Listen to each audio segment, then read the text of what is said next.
مریض ہمارے پاس شفٹ ہوا کہ یہ مختلف ہسپتالوں سے ہوتا ہوا ہمارے ہاسپٹل آیا.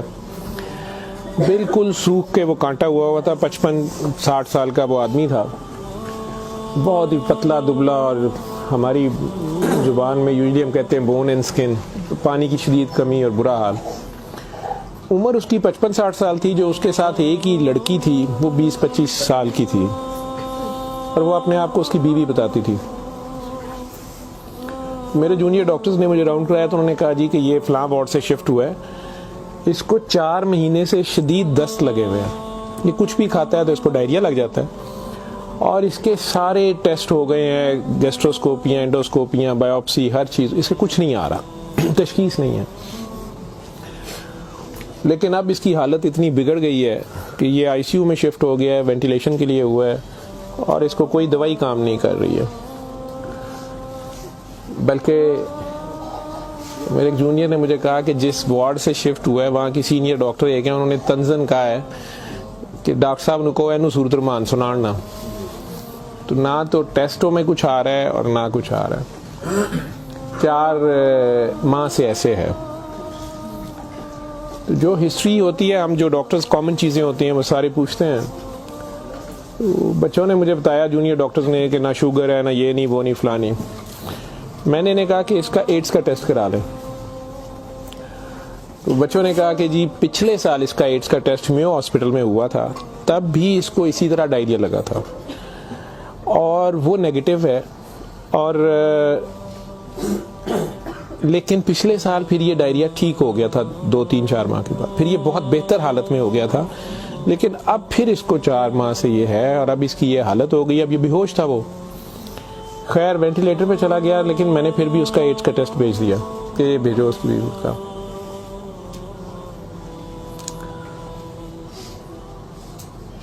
سورہ رحمان ہمارے آئی سی یو میں ویسے ہی لگتی ہے, صبح دوپہر شام, کئی بار مس ہو جائے, دن میں کم از کم ایک بار ضرور لگ جاتی ہے. کوئی نہ کوئی ڈاکٹر نرس ڈیوٹی اپنی سمجھ کے اس کو لگا دیتے ہیں. وہ بھی لگ رہی تھی, سارے پیشنٹس تھے. جہاں تک جتنی میری یادداشت ساتھ دیتی ہے کہ تیسرا دن تھا تو میری جونیئر ڈاکٹر کا مجھے فون آیا, بڑا پینکی. اس نے کہا کہ سر یہ پیشنٹ جو ہے اس کی حالت تو خراب ہی ہے, ویسے ہی ہے, بہتر نہیں ہو رہا یہ والا پیشنٹ. اس پہ اچانک ایک چینج آئی ہے کہ یہ سورہ رحمان جب بھی لگتی ہے, میں نے نوٹ کیا ہے, لیکن نرسز صبح سے بتا رہے تھے, لیکن میں نے یہ نوٹ کیا اب کہ جب بھی لگتی ہے اس کے ناک اور منہ سے ویسے اس کے پائپ ڈالا ہوا تھا, پھیپھڑے, ہم سانس اس کو مشین, سانس والی مشین سے جو ہے نا وہ اس کے لیے پائپ ڈالا ہوا تھا. ناک میں بھی ایک نالی تھی معدے کے لیے, بے ہوش تھا. اس نے کہا جی اس کے ناک میں سے سنڈیاں ابلنا شروع ہو جاتی ہیں باہر کو, اور نرسز اس کے اوپر ڈیوٹی کرنے سے تنگ ہو رہے ہیں. تو اب سکر ایک مشین ہوتی ہے جس سے ہم مریض کے اندر سے ایک بلغم نکالتے ہیں جو نیگیٹو پریشر سے سک کرتی ہے. سر اس کو ہم سک کرتے ہیں, لیکن یہ نہیں سمجھ آ رہی کہ یہ کہاں سے آ رہے ہیں. میں نے کہا اس کے معدے سے کھینچ کے دیکھیں, انہوں نے کہا جی ادھر سے نہیں آ رہے. میں کہ ان کی سانس والی نالی سے آ رہے ہیں, جی اس میں سے بھی نہیں آ رہے. لیکن جب سورہ رحمان بند کرتے ہیں یہ ختم ہو جاتے ہیں, یہ باہر نظر نہیں آتے. یہاں ہماری ہڈیوں میں خالی جگہ ہوتی ہے, انہیں ہم سائنس بولتے ہیں ڈاکٹرز. تو میں نے کہا یار پھر اس کے یہ سائنس سے آ رہے ہیں, اور میڈیکلی ہم اسے میگٹس انہیں کہتے ہیں. ہم شوگر کا مریض بچڑا آخری سٹیج پہ, کئی بار اس کے زخم بہت خراب ہو جائے تو اس میں کیڑے کئی بار پڑ جاتے ہیں اس طرح. لیکن یہ چیز میں نے نہیں سنی تھی, اور نہ ہی اس کی کوئی, نہ وہ شوگر کا مریض تھا نہ کچھ اور تھا. میں نے ڈاکٹر صاحب سے کہا کہ آپ جو ہے نا اس کا یہ تو اب اینٹی بایوٹکس جا رہی ہیں, سارا کچھ جا رہا ہے, ویسے اس کے ایڈز کے ٹیسٹ کا پتہ کریں وہ کب تک آئے گا. تو مجھے لگ رہا ہے کہ اس کی قوت مدافعت کوئی نہیں ہے, اور یہ کیڑے اس طرح پڑ گئے ہیں, لیکن اس کے علاوہ کوئی اور رشتہ دار اس کا ہے ہی نہیں ہے, اور وہ کوئی چیز لا بھی نہیں رہی. دوائیاں بھی ہم نے خود اپنے فنڈ سے شروع کر لی ہیں. اس کا کرنا کیا ہے؟ اور مسئلہ یہ ہے کہ یہ جس وقت سورہ رحمان لگتی ہے تو یہ کیڑے اس کے اب تو آنکھوں سے بھی کچھ نکلے ہیں, تو اس کے ناک اور منہ سے ابلنا شروع ہو جاتے ہیں. لیکن جب ہم بند کرتے ہیں تھوڑی دیر بعد وہ منہ میں کہیں نظر نہیں آتے. تو ہمارا یہ خیال تھا کہ سورہ رحمان بند کر دیتے ہیں. اس کی بیوی نے بھی کہا کہ یہ تم لوگ پھر بند کرو, پتہ نہیں کیا تم لوگ لگاتے ہو. تو وہ جو ہماری نان مسلم سسٹر تھیں, انہوں نے اسے کہا کہ میری بات سنو, مجھے نہیں پتا اسے کیا بیماری ہے, لیکن وہ اسے پریئر کہتی تھی. انہوں نے کہا جب یہ پریئر لگتی ہے نا یہ کیڑے اس کو چھوڑ کے بھاگتے ہیں. ٹھیک ہے, تو میں تو کہتی ہوں اس کو 24 گھنٹے یہی سنائی جاؤ. جب میں نے یہ باتیں سنی تو خیر میں نے کہا کہ اس کی بیوی کو کہو کہ وہ رپورٹ کا یا ہمیں رسید دے دیں, ہم خود اپنے طور پہ پتہ کر لیتے ہیں. تو میرے راؤنڈ کرنے کے بعد وہ بندی خود ہی آ گئی میرے پاس. مجھے نہیں پتا تھا کہ وہی سسٹر نے اس کی بٹھا کے کہیں کاؤنسلنگ کی تھی. اسے انہوں نے کہا کہ اس کو ہمیں شک ہے کہ ایڈز نہ ہو, کہ اس کی قوت مدافعت نہیں ہے, اس طرح کیڑے اس کو پڑ گئے ہیں, کچھ ہو گیا, شاید کمزوری سے ہو گیا, بیماری کی کمی سے ہو گیا. تو یہ اس کا ہم پتہ کرنا چاہ رہے ہیں. ادروائز تو جو دوائیاں ہیں وہ وہی رہنی ہیں. کچھ طرح کی اس نے بات کی, کہتی کہ وہ ڈر گئی ہے تھوڑی سی, اور وہ کہتی میں نے بڑے ڈاکٹر صاحب سے کوئی بات کرنی ہے. بہرحال اب مجھے جتنا یاد ہے میں 1 سال بڑی سوچا ہے اس کے اوپر کہ میں اس کو بیان کروں یا نہ کروں لوگوں کے سامنے. اس عورت نے بڑی خوفناک کہانی مجھے سنائی. جب اسے یہ ڈر پڑا نا کہ اس کو ایڈز نہ ہو اور اس کو نہ ایڈز لگ گئی ہو, اب وہ مجھے کہنے لگی ادھر کمرے میں آ کے کہ ڈاکٹر صاحب یہ جو میرا میاں ہے نا یہ اصل میں جادوگر ہے. میں نے کہا آپ نے تو پہلے دن لکھوایا کہ یہ رکشہ چلاتا تھا اور رکشہ ڈرائیور ہے. اس نے کہا جی یہ رکشہ ڈرائیور تو ہے لیکن یہ جادوگر ہے, کالا جادو کرتا ہے, لیکن کرتا قرآن سے تھا. مجھے ہنسی آ گئی, میں نے کہا قرآن سے کالا جادو کیسے ہو سکتا ہے. بہرحال ٹو کٹ اٹ شارٹ, اس عورت کی ہمارے وہ ڈاکٹرز نے مجھے, چونکہ وہ ویڈیو میرے پاس وہ صرف پڑی ہے جس میں وہ کیڑے پلیٹ میں ہماری اسے ڈش کہتے ہیں اس میں وہ نکال کے وہ ڈال رہے تھے, تو مجھے انہوں نے بھیجے کہ اس کا کرنا یہ کیا ہے. پہلی رات جب انہوں نے مجھے میسج کیا رات کو واٹس ایپ پہ, تو وہ ویڈیو میرے پاس پڑی ہوئی ہے. اور نے مجھے بتایا جی کہ میں خود کسی کی بیوی تھی, اس کی ماں مجھے بڑا تنگ کرتی تھی اور میں چاہتی تھی کہ یہ میرے انڈر آ جائے. مجھے کسی عورت نے, دوسری نے بتایا, ہمسائی نے بتایا کہ یہ خامن تمہارا غلام ہو جائے گا, تم اس کے پاس چلی جاؤ. باقی تفصیلات میں نہیں جاتا. جو کچھ اس نے مجھے بتایا, اس نے کہا جی کہ یہ اس کا جادو کا توڑ ہی نہیں تھا اور اس کا کام لازمی اس کا ہوتا تھا, یہ جیسے بھی کرتا تھا. طریقہ کار اس نے کیا کہا جی, اس نے کمرے میں اندر ایک گاؤ تکیہ رکھا ہوتا تھا, اس کے اوپر اس نے وہ جس طرح اسمائلی ہوتا ہے, جو مجھے سمجھ آئی کہ اس نے کوئی بت سا بنایا ہوا تھا, اس کمرے یہ بٹھاتا تھا اور وہ لوگوں کو پہلے تو قرآن شریف بھی پتہ نہیں پڑھنے وہ کہتا تھا, کچھ کرتا تھا, پھر ان کی بات سنتا تھا, سارا کرا کے جو مجھے اس کا طریقہ واردات سمجھ آیا یا جو بھی تھا. اس نے کہا جی کہ جو غرض مند ہوتا تھا نا, وہ دیوانہ عورتیں بڑی دیوانی ہوتی تھیں, ٹھیک ہے, یا ینگ لڑکے لڑکیاں کہ میری وہاں شادی ہو جائے, وہاں ہو جائے, اولاد ہو جائے, کئی لڑکے آتے تھے. تو جو اس نے سب سے گندی بات مجھے بتائی, بڑی فضول جو اس کی حرکت تھی یا جو بھی, وہ اسلام تو ہو ہی نہیں سکتا. اس نے کہا جی یہ ان عورتوں کو, اور اپنے بارے میں اس نے کہا کہ میں نے بھی یہ غلطی کی, میرے سے بھی یہ گناہ ہوا, لیکن مجھے گناہ ثواب کا اتنا نہیں پتا تھا.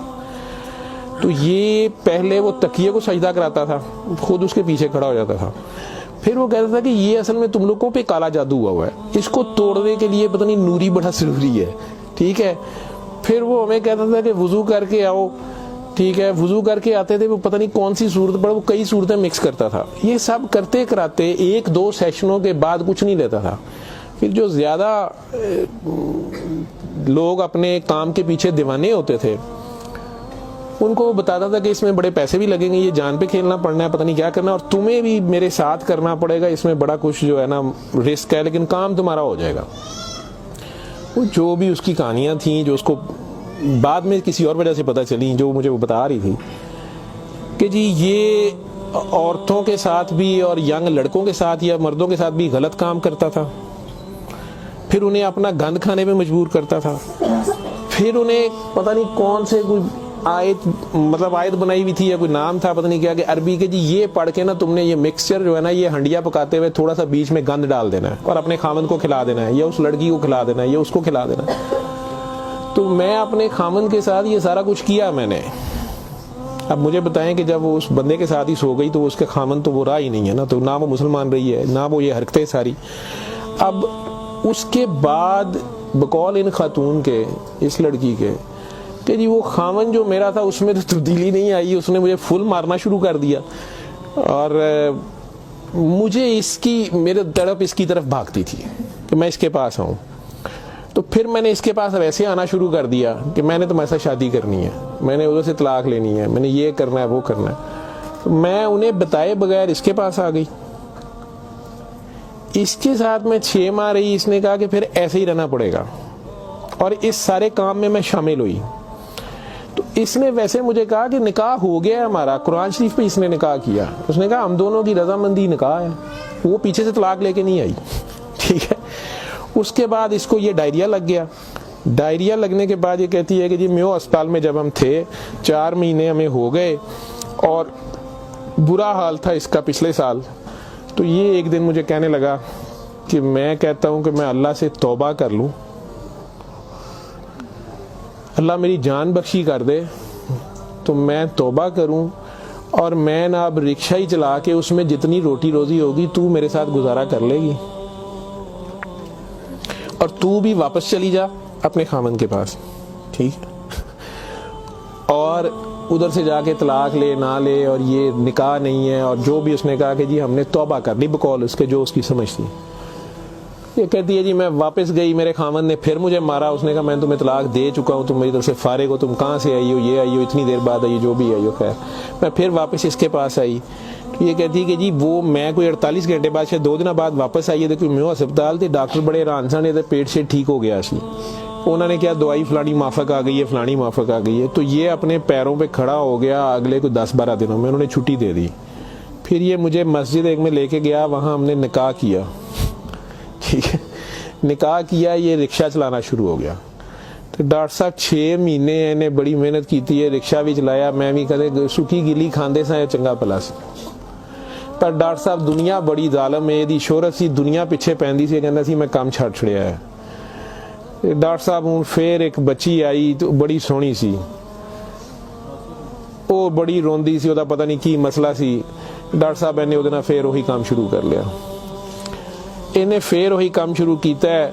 میں انہوں پہلے کہندی رہی ہوں, لیکن ڈاکٹر صاحب دے پیسے بڑے آندے سن.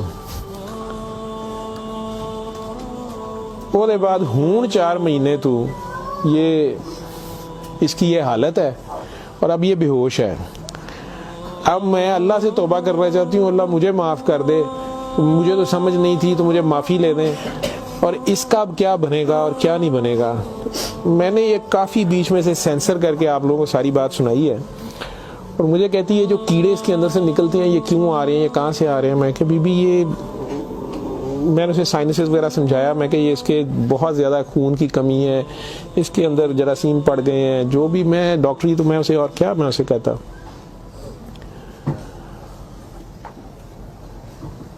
اور اس وقت ساری بات سنا کے تو اس نے وہ رپورٹ اندر سے نکالی, اور مجھے کہتی ہے جی یہ رپورٹ میں تو اس کو HIV کی رپورٹ تھی کہ جی وہ اتنے رپورٹ والے مینوں کہا ہے کہ ڈاکٹر صاحب فوراً جا کے دیو, تو تسی وہ لیبارٹری میں کہیں پوچھتی رہی. تو انہوں نے کہا جی تسی اتھوں جا کے پوچھو. تو میں دسیا میرے خامن دی, مینوں دسو, نے کہا تسی اپنی بھی کراؤ.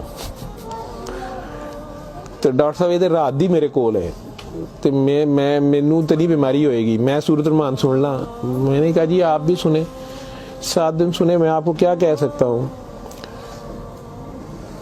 1 دن وہ اور زندہ رہا, بندہ مر گیا. آخر تک اس کے کیڑے وہ آتے رہے اسی طرح. جب بھی وہ سورہ رحمان لگتی تھی وہ ایسے ہوتا تھا جیسے ابلتے تھے باہر کو, ناک سے اس کے, مطلب وہ 1-2 نہیں ہوتے تھے کہ جنہیں آپ پکڑ کے سائڈ پہ کر دیں. میں نے بتایا نا کہ وہ شکر مشین رکھ کے, تو اس سے وہ شکر میں ہم شک کرتے تھے اس کو سارا, وہ مشین میں جاتے تھے, لمبی سنیاں اس کی, ناک سے منہ سے. اور آخر میں وہ عورت بھی اس کی ڈیڈ باڈی لینے میں بھی تیار نہیں تھی. نہیں جی یہ میں انہوں کتنے دباں گی, یہ وہ. میں کہ نہیں اب اس کو, یہ تو آپ نہیں لے کے جانا, ہم ہاسپٹل سے ہم اور کیا کر سکتے ہیں. اللہ جانے کہ یہ سال پرانی بات ہمارے ہاسپٹل میں رہ کے گیا ہے. اول تو مسلمان نہ جادو کر سکتا ہے, اگر وہ جادو والا علم کہیں سے سیکھ بھی لیتا ہے یا اپنے طریقے سے وہ سمجھتا ہے وہ جادو کر رہا ہے, تو وہ مسلمان نہیں رہتا. ایک چیز, قرآن کو ہی لوگ مس یوز کرتے ہیں, ناپاک حالت میں غلط طریقے سے بڑا کچھ کرتے ہیں, اور کئی بار ہم ناسمجھی میں بھی اپنا خسارہ بڑھاتے ہیں, ہمیں سمجھ نہیں ہوتی اور ہم کچھ چیزیں کرتے ہیں. قرآن خود کہہ رہا ہے کہ اس سے مومن کے لیے شفا اور رحمت ہے، اور ظالم اسی میں سے اپنے لیے خسارہ بڑھاتے ہیں۔ اپنی جان پہ ظلم کرنا بھی ظلم ہی ہوتا ہے۔ تو اول تو مسلمان جادو نہ کر سکتا ہے، نہ کسی دوسرے پہ کرواتا ہے، اگر دوسرے پہ بھی کرواتا وہ مسلمان نہیں رہتا۔ جب آپ جادو کے چکر میں پڑیں گے یہ خود شرک ہے، آپ اللہ بننے کی کوشش کر رہے ہیں نا، آپ اپنی مرضی کے ریزلٹس لینے کی کوشش کر رہے ہیں، ٹھیک ہے، مافوق الفطرت طریقے سے، اور پھر اس سے زیادہ بڑی بدبختی کہ اللہ کے کلام کو مس یوز کر کے وہ سارا کر کے، تو وہ مسلمان نہیں رہتا۔ میں نے اس دن بھی بتایا تھا، وہ بچی امریکہ سے جو فون کر رہی تھی آپ لوگوں کے سامنے ہی، یہاں میں نے اسے کلمہ شہادت پڑھایا تھا، اسے دوبارہ کلمہ پڑھوایا تھا کیونکہ اس کو پتہ نہیں تھا، یہاں وہ آئی تو وہ اس سے یہی کام کسی اور نے کروایا، وہ مسلمان رہ ہی نہیں گئی ہوئی تھی، اور خامن سے لڑائی اس کی چل رہی تھی، ان کا آپس میں فساد ہو جاتا تھا، ٹھیک ٹھاک پرابلم میں تھے۔ اسے دوبارہ سے باوضو ہو کے آپ کلمہ پڑھیں، زندگی میں اگر ایسی کبھی غلطی کر دی ہے تو اللہ سے معافی مانگیں اور دوبارہ سے کلمہ پڑھ کے مسلمان ہو۔ دوسرا، اگر آپ میں سے کسی کو وہم ہے کہ آپ لوگوں پہ جادو ہے تو کسی بابے کے پاس جانے کی ضرورت نہیں ہے۔ یہ تو فٹافٹ آپ لوگ کہتے ہیں کہ جادو برحق ہے، اور جی جادو نبی کریم صلی اللہ علیہ وسلم پہ بھی ہو گیا تھا۔ نبی کریم صلی اللہ علیہ وسلم نے اس کو کیسے توڑا تھا، انہوں نے کیا طریقہ بتایا ہے؟ ایک بار سورہ فلق، ایک بار سورہ ناس، یا آپ 3 بار سورہ فلق 3 بار سورہ ناس پڑھ لیں، جادو ختم ہو گیا۔ اعوذ باللہ من الشیطان الرجیم پڑھتے ہی ختم ہو گیا۔ ویسے تو مسلمانوں پہ تو ہوتا ہی نہیں ہے، میں نے سورہ مومنون کی 89 آیت بار بار ریفرنس دیا ہے، میں کسی بحث میں نہیں مذہبی میں پڑھنا چاہتا۔ اللہ بڑے واضح طریقے سے اس میں بتا رہے ہیں کہ ان سے پوچھو، سورہ مومنون میں 84 سے 89 تک، ان سے پوچھو کہ آسمان اور زمین کا مالک کون ہے، یہ سارا کچھ کس نے بنایا، یہ فوراً کہیں گے اللہ ہے۔ ان سے پوچھو تمہاری زندگی اور موت کا ہر چیز کون فانی، کہیں گے اللہ میں۔ ان سے پوچھو پھر تم کہاں سے جادو کر دیے جاتے ہو؟ جب ہر چیز کا مالک وہ ہے تو پھر یہ جادو تم لوگوں پہ کہاں سے ہو جاتا ہے؟ یہ ہماری اپنی سوچ میں ہوتا ہے۔ 99% لوگ تو سائیکی کے مریض بنے ہوتے ہیں، اور یہ اصل میں آپس کی نفرت ہوتی ہے، ہماری آپس کی نفرت، حسد، کینے، بغض، لالچ، ہوس، یہ جو ہماری سوچ کی لہریں ہیں یہ ضرور ایک دوسرے کو ڈسٹرب کرتی ہیں۔ یہ نظر لگ جاتی ہے، ماں کی نظر اپنے بچے کو لگ جاتی ہے، پیار سے ہی دیکھ لے، اس کو زیادہ انرجی چلے گئی، بیچ میں ماشاءاللہ نہیں کہا، فوکس اللہ سے ہٹا، بچے پہ گیا آپ کا، تو اللہ کے ریفرنس سے اس بچے کو دیکھیں کہ ماشاءاللہ میرا بیٹا کتنا پیارا، تو پھر نظر نہیں لگتی ہے۔ یہ باتیں آپ کو سمجھائی گئی ہیں کہ فوکس آپ کا اللہ رہے۔ نعوذ باللہ نعوذ باللہ نعوذ باللہ، کئی بچے میرے ساتھ زیادہ پیار سے جب زیادہ چلتے ہیں، آپ اللہ ہیں، نعوذ باللہ میں اللہ کیسے ہو سکتا ہوں؟ پھر انہیں میں کہتا ہوں کہ بیٹا یہ کفریہ کلمہ ہے، کسی بات سے کوئی بندہ مدتوں سے پھنسا ہوتا ہے، اس میں سے نکلتا ہے، کئی بہت بڑی بات کر دیتے ہیں۔ ہوش کے لوگ نہیں ہوتے ہیں، جب تک ہوش میں نہیں ہوتے ہیں تو اس وقت تک تو ان پہ حد نہیں لگتی، لیکن جب ہوش آ گئی ہے اس کے بعد یہ بات کفر میں آتی ہے، اور اللہ یہ برداشت نہیں کرتا۔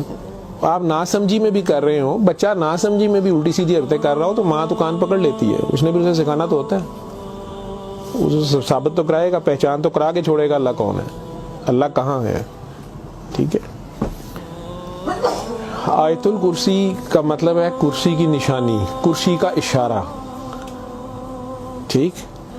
جب آپ خوف کی حالت میں ہیں تو وہ پڑھ لیں، یا آپ کو لگتا ہے کہ ہمیں کوئی مسئلہ نہ ہو تو پڑھ لیں، تو اس کا مطلب یہ نہیں ہے کہ وہ آیت الکرسی کے لفظ یا آیت الکرسی کے وہ آپ کی حفاظت کرتے ہیں، اس کا مطلب کیا ہے؟